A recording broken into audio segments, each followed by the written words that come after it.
A lot of rappers still, it seems like, want to be Tupac. They want to have his popularity. They want people to love them like everyone loves him. But why do you think no one's succeeding? Well, because this is what they fail to realize about Tupac. In order for them to be Tupac, they would have to die before they peaked. Right before they peaked, they would have to die. So if you don't die, you can't do it. Bottom line, if you don't go die, you're not gonna be the next Tupac, because it ain't gonna be a next Tupac. Straight up.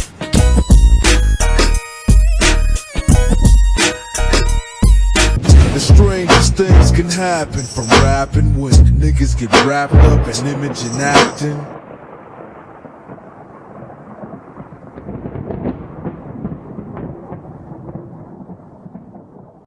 Niggas get capped up and wrapped in plastic, zipped up in bags. When it happens, that's it. Yo, YouTube, what up? It's your homie Gab, I'm in the building, and this is Machiavelli Media. Creed 3 brought me here, y'all. I ain't really big on the Creed movies, the whole Rocky shit. I'm over it. But in the beginning of that, they had a flashback scene, right? But I was spoiling the movie. And they played Dr. Dre, The Watcher, off of Dre's Chronic 2, right? Came out in 2001. And it took me back to something that I found very upsetting. In 2001, the Tupac murder was still kind of fresh in the hearts of fans all over the world. I'm sure to his family and friends as well. It was kind of fresh. And I just felt like Dr. Dre took a cheap shot at Tupac, even after Tupac was dead, on this song. Now, I don't know if Dr. Dre was still holding any ill will towards Tupac. Was he still upset? Because Pac said some horrible things about him. Tupac questioned his manhood, helped encourage Suge to kick Dr. Dre off of his own label, publicly dissed Dr. Dre on music and in interviews. So yeah, I bet Dre was holding some animosity, right? But he never said any of these things when Tupac was alive. He waited till Tupac died and kind of gave his opinion on what happened to Tupac in this song, The Watcher. I believe Dr. Dre's lyrics were very telling on how he felt deep down inside. You know, if you question what's in a man's heart, listen to what comes out of his mouth. And Dr. Dre said, niggas get caught up in image and acting. Right? Got caught up in this thug image of being this gangster, basically, right? They get hit with the plastic, and when it happened, that's it.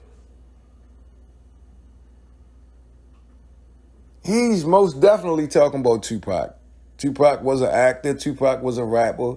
Tupac had an image. Tupac was young and was definitely trying to uphold his image and got caught up in some shitty shit and they got himself involved in.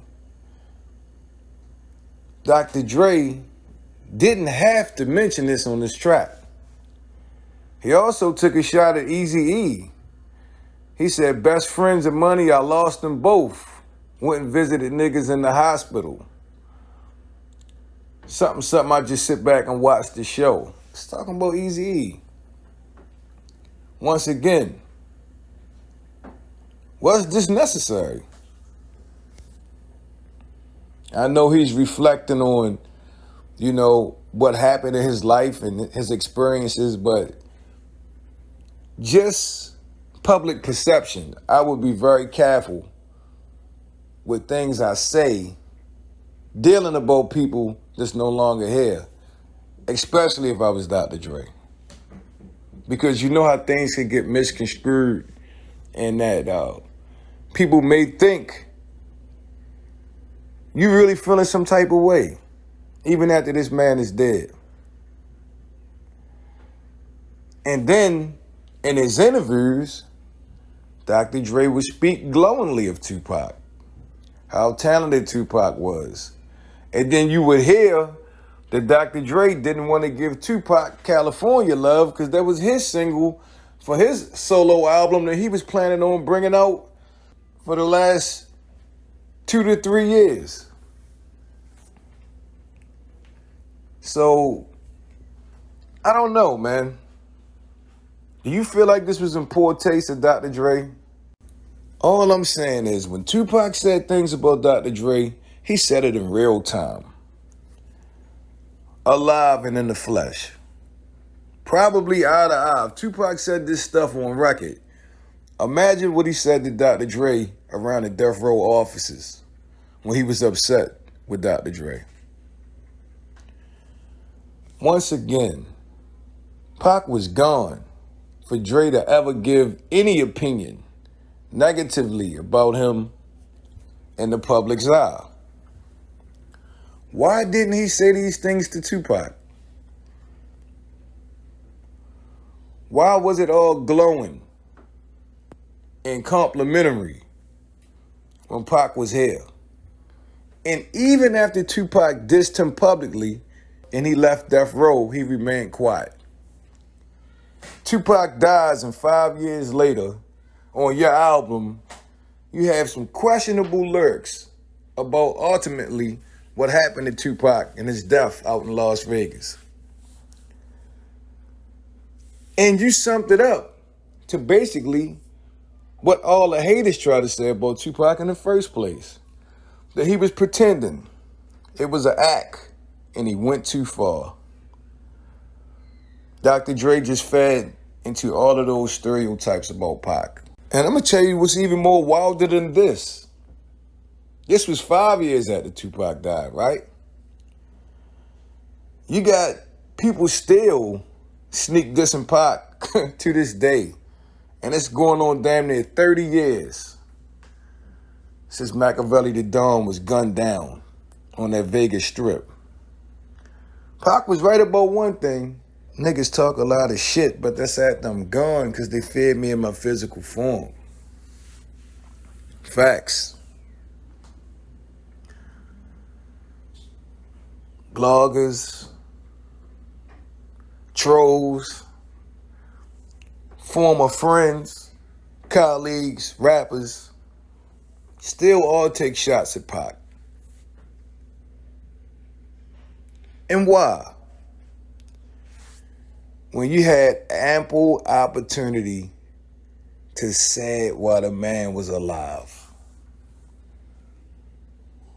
A few people stepped up and dissed Pac and said what they wanted to say, but it was nobody in close range. It was people all the way across the country. Nobody in the same vicinity. I had the nuts to diss Pac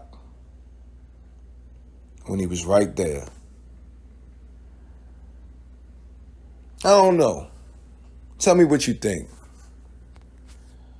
Was Dr. Dre really taking shots at Tupac on this one? And was he wrong for doing it? Did he have a right to say how he felt about Pac and what happened to Tupac? Or maybe he wasn't talking about Tupac at all. Leave your thoughts in the comment section. Don't forget to give this video a big thumbs up. Turn on them post notifications so you'll be the first ones to get it when I drop that shit. It's been a pleasure as always. I'm your homie Gab. I'm signing off. I'm about to hit y'all with the peace.